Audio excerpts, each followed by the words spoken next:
বেলা তো খেদমত চলে মাথায় টুপি দিয়ে খেয়েছে, দেখেছেন কেউ আপনারা? নাউজুবিল্লাহ বলেন, আস্তাগফিরুল্লাহ বলেন। মানুষের অন্তর থেকে ভয় ভীতি ঝড় জ্বর সব উঠে গেল। এদের আল্লাহর ভয় নাই, যদি থাকতো এরা রোজা ভঙ্গ করতে পারত না। গ্রামে কি হচ্ছে আপনারা বলেন? কে রাখলো আর কে ছাড়লো, কে খেলো আর কে আল্লাহর বিধানটা মানলো। হোটেলওয়ালারা বলছে অন্য অন্য বছর ইসলাম সবাই যাবে একানা হয় না, তার থেকে বেশি হয়েছে। অন্য বছর 24 ঘন্টা চালিয়ে যাওয়া হয়নি, বছরে কোনো রোজা লাগছে।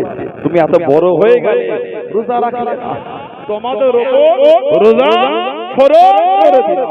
কামা কুতিবা আলাল লাযিনা মিন ক্বাবল, যেমন তোমাদের পূর্ববর্তীদের উপর রোজাকে মেরি শাশারে না জানে কি খাতে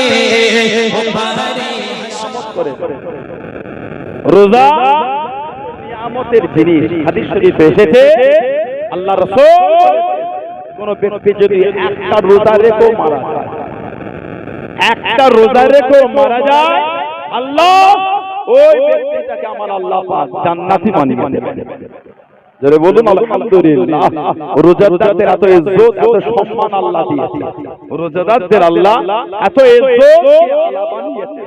হাদিস শরীফের রিওয়ায়াত এসেছে ইন্নাল জান্নাতা বাবা ক্বালু লাহু রায়্যান, নিশ্চয় জান্নাতের একটা দরওয়াজা, যে দরওয়াজাটার নাম হলো রায়্যান। সুবহানাল্লাহ বলবেন না? যে দরওয়াজা দিয়ে কেবলমাত্র রোজাদাররাই প্রবেশ করবে। বলুন আলহামদুলিল্লাহ। ওই দরওয়াজাতে দ্বিতীয় কেউ প্রবেশ করতে পারবে না। বুখারী শরীফের রিওয়ায়াত, মুসলিমের রিওয়ায়াত, আহমদ ইবনে হাম্বলের রিওয়ায়াত। আল্লাহ পাক কিয়ামতে বলবে আইনা সাই, কোথায় রোজাদাররা, কোথায়? রোজাদাররা এক জায়গায় জড়ো হবে, আল্লাহ পাক হুকুম দেবে ওই রায়্যান নামক দরওয়াজাতে তারা জান্নাতে যাবে। সর্বশেষ এই বান্দা বান্দি ওই দরওয়াজাতে জান্নাতে প্রবেশ করবে, তারপরে ওই দরওয়াজাতে আর কেউ প্রবেশ করতে পারবে না। ওই দরওয়াজাটা আল্লাহ পাক বন্ধ করে দেবেন। বলুন না সুবহানাল্লাহ। এত ইজ্জত আল্লাহ রোজাদারদের জন্য দিয়েছে, এত সম্মান আল্লাহর রোজাদারদের। মুসান্নাফ ইবনে আবি শাইবা হাদিস শরীফ এসেছে আমাদের নবী বলেন আস-সাইমু লা তুরাদ্দু দাওয়াতু, নবী বলেন রোজাদারের দোয়াকে আল্লাহ ফিরিয়ে দেন। রোজাদার বান্দা বান্দীদের দোয়া আমার আল্লাহ ফিরিয়ে দেন।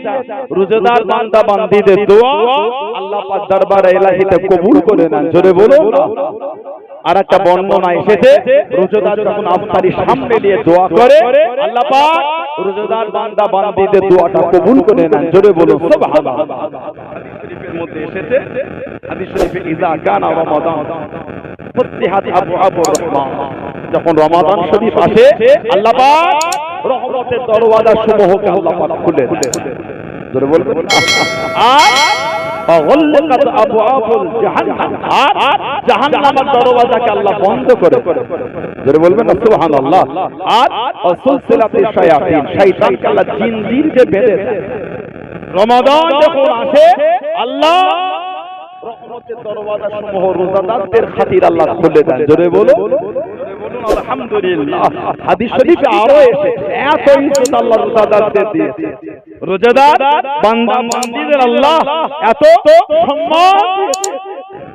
মুসনাদে বাজ্জারের মধ্যে মাজমাউদ দাওয়ায়েদ এসেছে ক্বালাল্লাহু তাআলা রাব্বুল আলামিন, আল্লাহ পাক বলেন আসসিয়ামু লি ওয়া আনা আজজি বিহি, রোজা আমি আল্লাহ আমার, আর রোজাদারদের বদলা আমি আল্লাহ স্বয়ং নিজে। জোরে বলো। অন্য রিওয়ায়াতে এসেছে আসসাওমু লি, রোজাটা আমি আল্লাহ আমার, এর বদলাটা আমি আল্লাহ আমি দেব। জোরে বলবেন। হাদিস শরীফে এসেছে আমাদের নবী বলে ওয়া ইন্না লাহু ইয়াউমুল কিয়ামাতি হাউদান মা ইয়ারিদু গায়রুস সাই, আল্লাহ পাক তিনি দয়াময়, কিয়ামতের দিন রোজাদারদের জন্য আল্লাহ একটা বিশেষ পানির হাউজের ব্যবস্থা আল্লাহ পাক করে, যে হাউজ থেকে রোজাদার ছাড়া অন্য কেউ পানি পান করতে পারবে না। কিয়ামতে আল্লাহ রোজাদারদের জন্য একটা পানি পান করার একটা হাউস বানিয়ে দিয়েছে। জোরে বলুন, আর জোরে বলবেন সুবহানাল্লাহ। আল্লাহ নবী সাহাবাদের জানিয়ে দিলেন, ও যুবকেরা, ও আমার মুরব্বি বাবারা, মায়েরা, বোনেরা, মগিরা, আল্লাহ নবী জানিয়ে দিলেন, আল্লাহ নবী শুনিয়ে দিলেন সাল্লাল্লাহু আলাইহি ওয়াসাল্লাম, বান্দা বান্দি ইফতারের আগেতে খাবারটা সামনে নিয়ে বসে থাকে, পিপাসা হালাতে বসে থাকে, পিপাসা অবস্থায় বসে থাকে। ও যুবকেরা, আল্লাহ রাব্বুল আলামিন এত খুশি হয়ে যান, এতটা রাজি হয়ে যান, আল্লাহ রাব্বুল আলামিন ওই বান্দা বান্দি দিগকে মানুষ যখন পিপাসায় কাতর হয়ে যাবে, পিপাসায় কাতর হয়ে থাকবে, আল্লাহ রাব্বুল আলামিন রোজাদার বান্দা বান্দিকে ওই অবস্থাতে পানি খানা পান করাবে। জোরে বলুন সুবহান, আর একটু জোরে বলুন সুবহান। দুনিয়ায় আমরা রোজা অবস্থায় খাবার সামনে থাকলো খাচ্ছি কেন? হাদিস শরীফে এসেছে সিয়ামুন সুসবর, রোজাটা হলো সবরের ওয়ার্ড, রোজা হলো সবরের ওয়ার্ড। রোজার সময় মানুষ অনেক কিছু থেকে বিরত, রাত ধরে গেল, মাথা গরম হলো, কাউকে বলে থাক রোজার সময় আমি কিছু বললাম না। এই যে সবর, মারতে গিয়েও হাত নামিয়ে রাখে, রোজার সময় মারবো না, এটা হলো খাবার সামনে আছে, একটু পরে তো বিরিয়ানি দিয়ে দেবে, সামনে চলে আসে ইফতারি, একটু পরে খাবার সামনে থাকলো, গালে উঠাচ্ছে না কেন?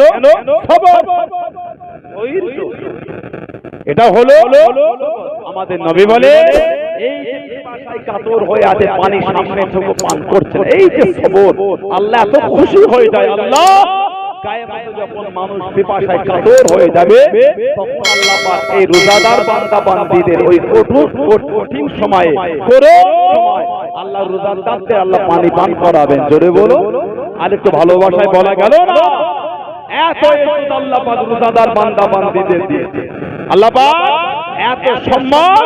আল্লাহ রাসূল মুস্তাদ আহমদ ইবনে হাম্মাল এসেছে, শুবুল ঈমান বাইহাকি শুবুল ঈমান এসেছে, ক্বালা রাব্বুনা আযজা ওয়া জাল, আল্লাহ পাক রব্বুল আলামিন বলে, আসিয়ামু জান্নাতুন ইসতাজানু বিহা আবদু মিনান নার ওয়া হুয়া লি ওয়া আনা আযজি। আমার নবী বলে, রোজা জাহান্নাম থেকে মানুষকে বাঁচাবার ঢাল শুরু। জোরে বলবেন, রোজা মানুষকে জাহান্নাম থেকে বাঁচাবার জন্য ঢাল শুরু। আর রোজা আমি আল্লাহ আমার জন্য, এর বদলা আমি আল্লাহ স্বয়ং নিজেই। জোরে বলো, আল্লাহ রোজাদারদের হাতে যোগ দিয়েছে, আল্লাহ রোজাদারদের জন্য প্রত্যেকটা দিন আল্লাহ জান্নাতকে সাজাতে থাকে। বলবেন আলহামদুলিল্লাহ, আল্লাহ রোজাদারদের জন্য জান্নাত সাজা। বলুন আলহামদুলিল্লাহ, আল্লাহ এত ইজ্জত রোজাদারদের দিয়েছে। কিন্তু আমাদের সমাজে কিছু কিছু মানুষ রোজা রাখে না, আপনাকেও দিয়েছে, কি বলে আমি আমার দরবারটা নিয়ে বলি, গ্রামে কি হচ্ছে আপনারা বলো, কে রাখলো আর কে ছাড়লো, কে খেলো আর কে আল্লাহর বিধানটা মানলো। হোটেলওয়ালারা বলছে অন্য অন্য বছর ইফতার তবে যা বেচা কেনা হয় না তার থেকে বেশি হয়েছে, অন্য বছর 24 ঘন্টা চালিয়ে দেওয়া হয়নি, বছর বেশি, মানে দিনের বেলা তো খেদমত চলে। মাথায় টুপি দিয়ে খেয়েছে, দেখেছেন কেউ আপনারা? নাউজুবিল্লাহ বলেন, আস্তাগফিরুল্লাহ বলেন, মানুষের অন্তর থেকে ভয় ভীতি ঝড় জ্বর সব উঠে গেল। এদের আল্লাহর ভয় নাই, যদি থাকতো এরা রোজা ভঙ্গ করতে পারতো না। ঠিক বলছি না ভুল বলছি? বাচ্চা বাচ্চা ছেলে কোনো রোজা রাখছে, তুমি এত বড় হয়ে গেলে রোজা রাখলে না। এত বড় হাদিস শরীফে এসেছে, মুসান্নাফ ইবনে আবি শাইবা আর মুসান্নাফ আব্দুর রাজ্জাক এসেছে, আমাদের নবী বলেন, মান আফতারা ইয়াওমান মিন রমাদান মুতাআম্মিদান মিন গায়রি সাফারিন ওয়ালা মারাদিন লাম ইয়ামদি আবাদা ওয়া ইন সামাত তাহরা কুল্লাহু। আমার নবী বলে, যে ব্যক্তি অসুস্থতা ও সফর ইচ্ছাকৃতভাবে রমজানের একটি রোজাকে ভঙ্গ করে সে যদি আজীবন রোজা সে যদি আজীবন রোজাকে ওই একটা রোজার হক আদায় করতে পারবে। রোজার এত সম্মান আল্লাহ দিয়েছেন, কেউ যদি ইচ্ছা করে সফর বা অসুস্থতা ছাড়া একটা রোজাকে ভঙ্গ করে সে যদি আজীবন রোজা রাখে ওই একটা রোজা যে ভঙ্গ করলো ওই একটা রোজার হক সে আদায় করতে পারবে না। বলুন নাউযুবিল্লাহ, জোরে বলেন আস্তাগফিরুল্লাহ। কি জন্য রোজাগুলি ছেড়ে দেয়? রোজাদারের সম্মান জানে। আল্লাহ পাক কোরআন শরীফে জিকির করেছে, ইয়া আইয়ুহাল্লাযীনা আমানু, হে ঈমানদার বিশ্বাসী বান্দা বান্দীরা, কুতিবা আলাইকুমুস সিয়াম, আমি আল্লাহ তোমাদের উপর রোজাটাকে ফরজ করে দিলাম। সুবহানাল্লাহ। আমি আল্লাহ তোমাদের উপর রোজা ফরজ করে দিলাম, কামা কুতিবা আলাল্লাযীনা মিন ক্বাবল, যেমন তোমাদের পূর্ববর্তীদের উপর রোজাকে আমি আল্লাহ পাক ফরজ করেছিলাম। তাহলে আগেও রোজার হুকুম ছিল, আগেও রোজার বিধান কি, আগেও